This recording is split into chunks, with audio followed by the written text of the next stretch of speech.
जनगणना की मांग है हमारी, बहुत मंचों से ये बातें उठी हैं, सैकड़ों नेताओं ने भी ये बात कही है, आंदोलन भी हुए इसे लेकर, हम लोगों ने भी आंदोलन किया कि भाई जनगणना होनी चाहिए, ये ज़रूरी है, इससे सही आंकड़े आएंगे देश के सामने। और उसी तरह से ये तो संविधान में है कि जिसकी जितनी संख्या होगी उसका संसाधन पे अधिकार भी उतना ही होगा। देखो, इस देश में हजारों साल से जो व्यवस्था थी उसमें गरीबों का शोषण हुआ है। सामाजिक रूप से हमारे समाज में कुछ लोगों को इज्जत प्राप्त है, संविधान में भी यही है, मंडल कमीशन ने भी यही माना है कि इस देश में एक आदमी आता है तो उसके लिए आदमी खड़ा होकर उसका सत्कार करता है, जी हाँ जी बोलता है। एक आदमी आता है उसे कहता वहाँ बैठ नीचे दूर। इसी समाज में तो ये जो गैर बराबरी है, इस गैर बराबरी को मिटाने के लिए संविधान निर्माताओं ने, खासकर बाबा साहब ने ये व्यवस्था की थी कि समाज में समरसता, सरकारें जो हैं वो अधिकारों के लिए बनती हैं, सरकारें तरक्की के लिए बनती हैं, मौक़ों के लिए बढ़ती हैं, सबको समान हिस्सेदारी के लिए बनती हैं। सरकारें धर्म की ठेकेदारी के लिए नहीं बनती। धर्म का काम धार्मिक लोगों का है, साधुओं का, महात्माओं का, उनका है, उन लोगों का काम है। अब सरकारें अगर धर्म का काम करने लगेगी तो गरीब की रोटी का इंतजाम कौन करेगा? किसान को जो समस्याएं हैं, मजदूरों को समस्याएं हैं, हॉस्पिटल हैं और दुनिया भर की जो समस्याएं देश की हैं, उसको कौन करेगा?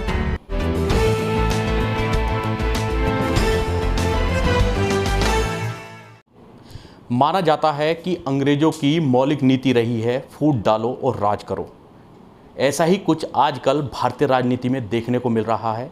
मैं आपको बता दूं कि नीट में ओबीसी कोटा ना देने की घोषणा धर्मेंद्र प्रधान जो मंत्री हैं, केंद्रीय मंत्री, उनसे कराई जाती है, और वहीं जो ओबीसी जनगणना की बात ना करने की जो बात कराई जाती है वो नित्यानंद राय जी से कराई जाती है। दोनों ही ओबीसी कोटे से मंत्री हैं और भारत सरकार में वर्तमान में सांसद हैं, और सांसद के बाद जो है मंत्री बनाया गया था। लेकिन अब ओबीसी जनगणना ना कराने के पीछे जो क्या इनकी हकीकत है, क्या इनके हथकंडे हैं, उसके पीछे की जो सच्चाई है वो लोगों के जहन में गूंजने लगी है, और इसको लेकर हमारे साथ बात करेंगे हम उनसे। नीट में ओबीसी कोटे ना देने की बात की गई है, और दूसरा जो ओबीसी जनगणना है उसको ना कराने की भी बात कही गई है। लेकिन सबसे अहम सवाल यही है कि दोनों बातें ओबीसी के ही नेताओं से कराई गई हैं, ओबीसी के मंत्रियों से कराई गई हैं। जी, देखो, इस देश में पशुओं की गिनती हुई है, इस देश में मकानों की गिनती है, इस देश में गायों की गिनती है, हर चीज़ की गिनती की जा रही है। यहाँ शेरों की गिनती, भेड़ियों की गिनती, हर चीज़ की गिनती इस देश में की जा रही है। ओबीसी इस देश में बहुत बड़ा वर्ग है। मंडल आयोग ने 54% माना था, उन्होंने अपना बेस जो माना उसी के बेस पे उन्होंने आरक्षण की व्यवस्था की थी। तो 54% आबादी वो थी, उसके बावजूद भी दर्जनों जातियाँ ओबीसी में और आ गई हैं। तो मैं समझता हूँ कि 55-60% ये आबादी है देश की। 60% आबादी का उसकी जनगणना ना होना, उसके आंकड़े ना होना सरकार के पास, तो इसका मतलब ये है कि सरकार ज़मीन पे कोई काम नहीं कर रही है।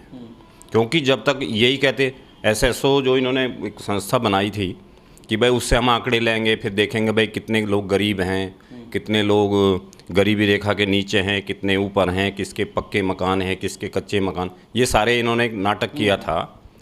तो केवल और केवल उनका अधिकार ख़त्म करने के लिए ओबीसी की गिनती नहीं की जा रही है। और जब ये सरकार आई थी मोदी जी की 2014 में, तो उससे पहले आज के जो रक्षा मंत्री हैं माननीय राजनाथ सिंह जी, उन्होंने ये घोषणा की थी कि हम ओबीसी की गणना कराएंगे, उसके आंकड़े हम लोगों को बताएंगे।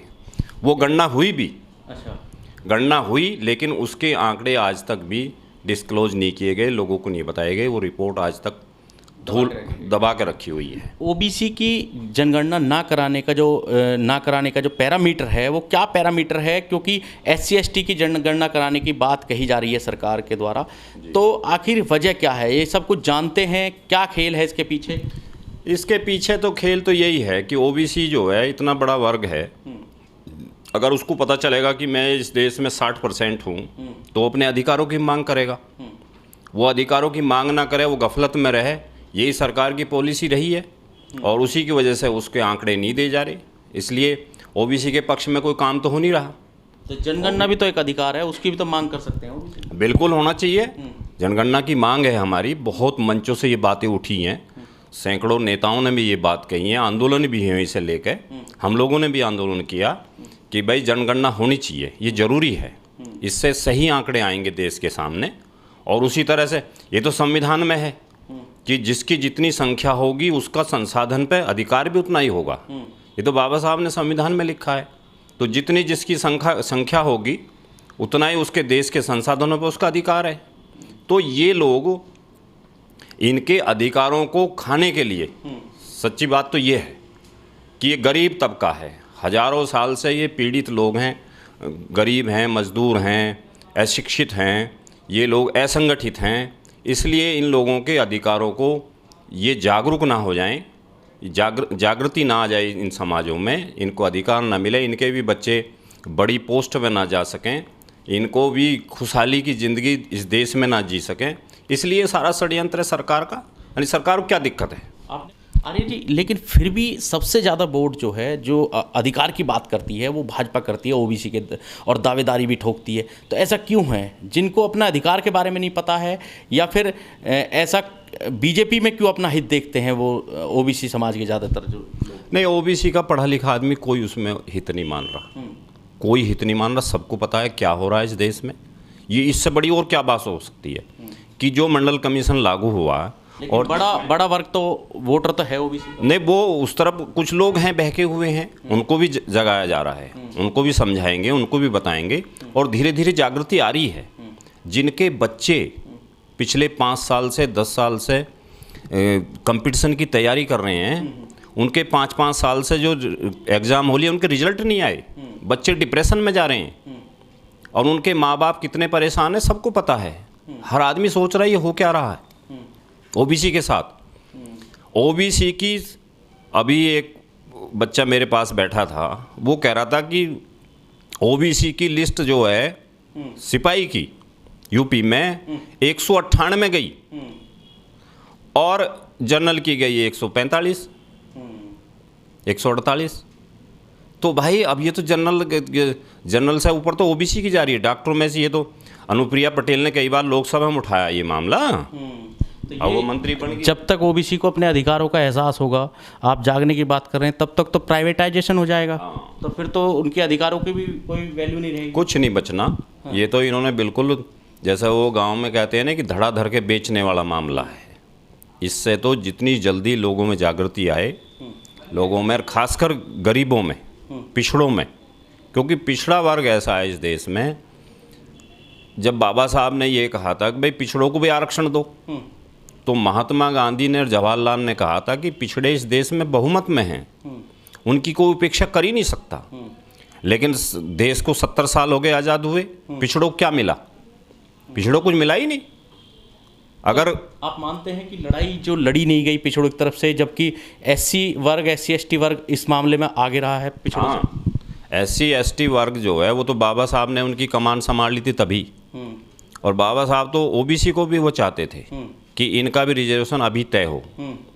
लेकिन हमारे उस टाइम के कुछ नेताओं ने, सरदार पटेल भी चाहते थे, लेकिन कुछ नेताओं ने ये करके कि भाई नहीं, वो तो बड़ा वर्ग है, देश में 50-60% लोग हैं, उनकी उपेक्षा कौन कर सकता है।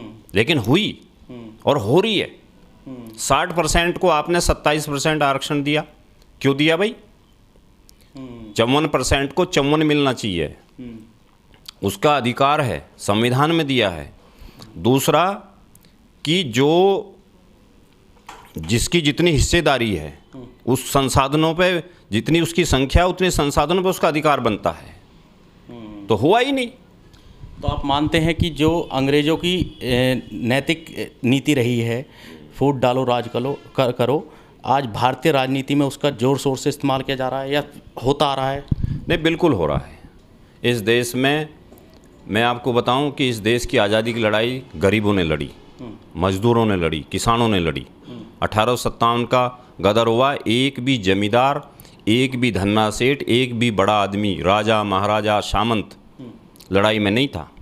इस देश के गरीब थे, दलित थे, पिछड़े थे, किसान थे, मजदूर थे, जो अंग्रेज़ों के खिलाफ बगावत की जिन्होंने, और वो फांसी पे चढ़े, करोड़ों लोग मारे गए, उनका नाम तक नहीं लिखा गया कहीं, केवल इसलिए क्योंकि वो गरीब थे, वो दलित थे, वो पिछड़े थे। तो यहाँ जो इस देश में हमारे जो बुद्धिजीवी लोग हैं, जो समझदार लोग हैं, सत्ता में बैठे लोग हैं, उनको लोकतंत्र के नाम पे ये सब नहीं करना चाहिए। इससे जो है दूरगामी परिणाम होंगे देश में। आप 27% आरक्षण देने की बात थी, हैं? आपने एजुकेशन में फिर ख़त्म कर दिया, एजुकेशन में ख़त्म कर दिया। क्यों करते हो भाई? जो चीज़ें होगी, लोकसभा ने उसको पास कर दिया, सुप्रीम कोर्ट ने उसको मान लिया। एजुकेशन में और दूसरी नौकरियों में जो गरीबों का हक है, जो इस देश के वासिंदे हैं, वो जो इस देश की तरक्की में अपनी हिस्सेदारी दे रहे हैं, जिनका हक बनता है इस देश के संसाधनों पे, इस देश के, उनको भी मौका मिलना चाहिए, उनको भी सम्मान मिलना चाहिए। ये झांसेबाजी जो हो रही है, ये एक ना एक दिन ख़त्म होगी। ओबीसी का जो उस शिक्षा का बैकलॉग है, वो भी अभी तक खाली पड़ा है, वो भी नहीं भर पाई है सरकार। नहीं, वो तो हर क्षेत्र में, हर क्षेत्र में भारी उपेक्षाएं हैं। अशिक्षित वर्ग है, धर्म की अफीम चटा देते हैं। मैं तो कई लोगों को कहता हूँ, कई लोग नाराज़ हो जाते हैं इस बात पे। भाई धर्म मुरम तो ठीक है, धर्म को हम किसी की धर्म की बात नहीं कर रहे हैं, लेकिन सरकारें जो हैं वो अधिकारों के लिए बनती हैं, सरकारें तरक्की के लिए बनती हैं, मौक़ों के लिए बढ़ती हैं, सबको समान हिस्सेदारी के लिए बनती हैं सरकारें। सरकारें धर्म की ठेकेदारी के लिए नहीं बनती। धर्म का काम धार्मिक लोगों का है, साधुओं का, महात्माओं का, उनका है, उन लोगों का काम है। अब सरकारें अगर धर्म का काम करने लगेगी तो गरीब की रोटी का इंतज़ाम कौन करेगा? किसान को जो समस्याएं हैं, मजदूरों को समस्याएं हैं, हॉस्पिटल हैं, और दुनिया भर की जो समस्याएं देश की हैं, उसको कौन करेगा अगर सरकारें जो धर्म के काम करने लगेंगी? ये तो संविधान के भी खिलाफ है। इसलिए खासकर ओबीसी जो है, एक तरह से मैं कहना नहीं चाहता, मतलब ये है कि एक तो जातियों में बटा हुआ समाज है, जातियां हैं अलग अलग, कोई अपने आप को बड़ा मानता है, कोई छोटा मानता है, आधे कुछ कहते हैं अपने आप को, आधे कुछ कहते हैं। ओबीसी नहीं मानते पहले तो अपने आप को, ओबीसी नहीं मानते। तो अब जब आधे उधर को भग गए, आधे उधर को, लड़ाई कौन लड़े? लड़ाई कौन लड़े?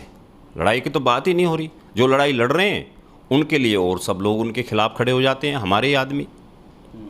कैसे हो सकता है कि एक ओबीसी का आदमी, ओबीसी का मंत्री जो ओबीसी के गला काटने की बात करे लोकसभा में खड़ा होकर, विधानसभा में खड़ा होकर, तो इससे बड़ा, मैं समझता हूँ कि इससे बड़ा कोई अत्याचार हो नहीं सकता, इससे बड़ा कोई शोषण नहीं हो सकता। तो इससे क्या लगता है आपको कि इस जो सारा प्रोपेगेंडा फैलाया जा रहा है या चलाया जा रहा है, इससे निपटने का कोई तरीका हो सकता है? इससे निपटने का तरीका एक ही है कि सब लोग सोचें, विचारें, सरकारों भी सोचें, सभी जातियों के लोग, जो लोग इस देश में सरशब्द लोग हैं, जो लोग आगे हैं, जिनको हमने इस देश ने सर्वा माना है, उनकी जिम्मेदारी बनती है कि भाई जो 1000 साल से इस देश का गरीब, मजदूर, किसान, गरीब लोग कर्ज में ही पैदा होते हैं, कर्ज में ही मर जाते हैं। कोई एक कोटा, जब कोटे की हम बात करते हैं, आरक्षण की बात करते हैं, तो लोग ये कहते हैं कि भीख, एक तरह से भीख उसे कहा जाता है। खासकर ओबीसी समाज के बहुत से ऐसे लोग हैं जो इस शब्द का इस्तेमाल करते हैं कि भीख, ये तो भीख है। और ज़्यादातर इसका आरक्षण का या कोटे का जो मतलब समझते हैं, वो सोचते हैं कि SC ST के लिए ही होता है और ये इन्हें एक भीख के तौर पर दिया गया। तो आपसे मैं समझना चाहता हूँ कि जो आरक्षण है या जो कोटा है, वो कितना ज़रूरी है, खासकर SC ST को छोड़कर ओबीसी समाज जो कि पिछड़ा समाज है उसके लिए? देखो, इस देश में हजारों साल से जो व्यवस्था थी उसमें गरीबों का शोषण हुआ है। सामाजिक रूप से हमारे समाज में कुछ लोगों को इज्जत प्राप्त है, संविधान में भी यही है, मंडल कमीशन ने भी यही माना है कि इस देश में एक आदमी आता है तो उसके लिए आदमी खड़ा होकर उसका सत्कार करता है, जी हाँ जी बोलता है। एक आदमी आता है, उसे कहता वहाँ बैठ नीचे दूर, इसी समाज में। तो ये जो गैर बराबरी है, इस गैर बराबरी को मिटाने के लिए संविधान निर्माताओं ने, खासकर बाबा साहब ने, ये व्यवस्था की थी कि समाज में समरसता हो। आपको पता है कि अगर आदमी का एक हाथ तो इतना मोटा हो जाए, एक पैर, और एक सूख जाए तो शरीर चलेगा? यही समाज का मामला है। अगर समाज में कुछ लोग बहुत साधन संपन्न हो जाएं और कुछ वर्ग जो बहुमत में हैं वो, उनके पास कुछ है ही नहीं, वो मुख्य धारा से अलग हो जाएं, उनकी शिक्षा, उनकी चिकित्सा, उनका स्वास्थ्य, उनकी जो है अवसर, उनकी नौकरी या उनके संसाधन, उनको लिए मौके अगर बंद हो जाएंगे तो शरीर की तरह हो जाएगा समाज भी। ये एक आधा शरीर मोटा हो जाएगा, आधा सूख जाएगा। यही समाज का मामला है। तो इसलिए जो है, और हम तो ये कहते हैं कि एजुकेशन एक जैसी कर दो, मत दो आरक्षण। हैं? गरीब का जो रिक्शा चलाता है उसका बच्चा भी उसी स्कूल में पढ़ेगा और राष्ट्रपति और डीएम का बच्चा भी उसी स्कूल में पढ़ेगा और एक सी शिक्षा पढ़ेगा। सरकार उसका खर्चा देगी।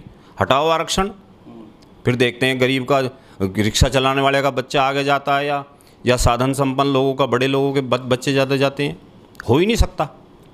आरक्षण केवल इसलिए है कि जहाँ वो रहते हैं ना वहाँ स्कूल है, ना मास्टर है, उनकी एजुकेशन दूसरी है, बड़े लोगों की एजुकेशन दूसरी, 3-3, 4-4 तरह की एजुकेशन इस देश में चल रही हैं। तो कैसे होगा? वो तो देना ही पड़ेगा। अगर एक आदमी का हाथ टूट गया तो उस पर प्लास्टर चढ़ाएगा ना, उसको प्लास्टर चढ़ेगा, उसकी मालिश होगी, जब वो बराबर हो जाएगा वो भी उसकी तरह चलने लगेगा। तो इसलिए आरक्षण को भीख कहना ये मूर्खों का काम है। ये आरक्षण भीख नहीं हो सकता। आरक्षण अधिकार है, समान अवसर है और समाज में समरसता बनाने का एक कारण है। हाँ, नहीं तो एजुकेशन एक जैसी करो, बनाओ अभी, और फिर आरक्षण को ना दलित मांगेगा ना बैकवर्ड मांगेगा, कोई नहीं मांगेगा। एक जैसी एजुकेशन हो पर सबकी हो।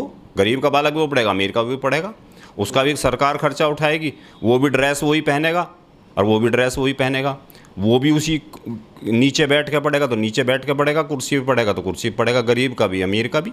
फिर आरक्षण की क्या ज़रूरत है? आरक्षण तो इसलिए है कि गरीबों को एजुकेशन की सुविधा भी नहीं है, मौके ही नहीं है उनके लिए। आप पब्लिक स्कूल, कॉन्वेंट स्कूल और दुनिया भर के स्कूल जो वो चला रहे हो, उनमें जो बच्चा पढ़ रहा है, प्राइमरी स्कूल में जो यूपी बोर्ड में पढ़ रहा है, वो कैसे मुकाबला करेगा? और उसके पास साधन ही नहीं है, उसके लिए कोचिंग के लिए पैसे नहीं है, उसके पास तो कुछ है ही नहीं। वो तो घर काम करके जाता है और फिर घर आके फिर काम करता है, पढ़ने जाता है। तो ऐसे लोगों के लिए संविधान निर्माताओं ने इस देश में ये तय किया है कि इनको बराबर पे लाना है, इसलिए आरक्षण है। आरक्षण भीख कैसे हो सकता है? तो धीरे धीरे संविधान की गरिमा को भी खत्म किया जा रहा है, जहाँ लोगों को ये पता चल सकता है संविधान के माध्यम से कि हमारा संविधान में जितने अनुच्छेद गरीब के लिए लिखे गए हैं उनको आज तक लागू ही नहीं किया गया पूरा। सच्चाई तो ये है, संविधान में जो चीज़ें इस देश के आम आदमी के लिए, इस देश के किसानों, मजदूरों के लिए, बहुसंख्यक लोगों के लिए जो अनुच्छेद संविधान में दिए गए हैं और जिस तरह से उसमें कहा गया है उसका अनुपालन नहीं हो रहा। अब देखो आप सुप्रीम कोर्ट का मामला है, दुनिया में ऐसा होता है कहीं कि भारत के कोर्ट में मनोनीत होते हैं लोग? बिल्कुल बिल्कुल। हाई कोर्ट और सुप्रीम कोर्ट के जज मनोनीत होते हैं, ऐसा दुनिया में कहीं नहीं होता। और वही परिवार हैं, 100, 200, 1000, 2000, 5000 जितने परिवार हैं, उन्हीं के सब घूम फिर के आते रहते हैं और कोई कहता नहीं, कोई आवाज़ नहीं उठती। अब तो एडमिनिस्ट्रेशन भी मनोनीत होने लगा। हाँ, ये तो इस सरकार ने तो अब सेक्रेटरी लेवल के अफसर जो हैं IAS मनोनीत होने लगे। कैसे होगा? आप आरक्षण की बात कर रहे हो, आप तो सब चीज़ बेचने पे तुल गए। बिल्कुल बिल्कुल। तो ये जो सब हो रहा है, ये जो लोग भोले लोग हैं OBC, उन्हें तो पता ही नहीं अभी बिल्कुल उनके साथ क्या होने वाला है। हाँ, उनको तो जब सामने हो जाएगा उसके बाद पता चलेगा, उसके बाद चलेगा। हाँ, जाहिर तौर पर आज़ादी के बाद से तमाम जातियों में बटे OBC समाज को अपने बीच में मतभेद होने के कारण जो इन चीज़ों से अभी अभिन्न है, आरक्षण की मांग से अभिन्न है, कहीं ना कहीं उनको आने वाले समय में बड़ा नुकसान होने की आशंका जता रहे हैं। बाबू सिंह आर्य का ये सब कुछ कहना है। इसी के साथ अगर आपको ये खबर हमारी पसंद आई हो तो आप इस खबर पर अपनी राय दे सकते हैं, कमेंट्स कर सकते हैं और ज़्यादा से ज़्यादा लोगों तक शेयर कर सकते हैं। धन्यवाद।